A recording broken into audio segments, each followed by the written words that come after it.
Pour cette énième rencontre des chefs d'État membres de l'EAC, réunis le samedi à Bujumbura, capitale burundaise, il s'y était décidé quelques résolutions visant le retour de la paix à l'est de la République démocratique du Congo. Certains analystes politiques congolais pensent que ce sommet vient une fois de plus charger le Rwanda comme agresseur de la RDC. Actuellement, les sommets de Bujumbura, on a affaire à un groupe de voyous qui est soutenu par le Rwanda et en même temps, le M23 n'était pas présent au sommet de Bujumbura, mais on voit le Rwanda.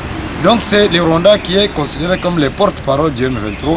Donc le Rwanda comme État représenté à ce sommet, le Rwanda comme porte-parole du M23 est présent aussi à ce sommet.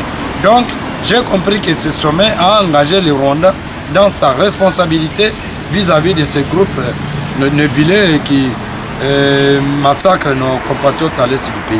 Selon cet autre analyste, l'attitude de Kigali est celle de ne plus respecter les accords pour la paix en RDC. Je m'en vais d'abord regretter l'attitude non responsable de certains présidents de pays voisins, surtout le Rwanda avec le président Kagame qui ne comprenait absolument pas et qui jusqu'à présent ne comprend pas. Parce que si vous avez qu'il y a eu des sommets, et de plusieurs, il n'y a pas eu seulement ces sommets, il y en a eu plusieurs.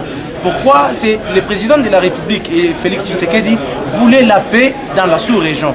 Et c'est comme ça qu'il a eu à faire. D'abord, de tourner dans la sous-région, expliquer la vision qu'il a pour la paix de la sous-région.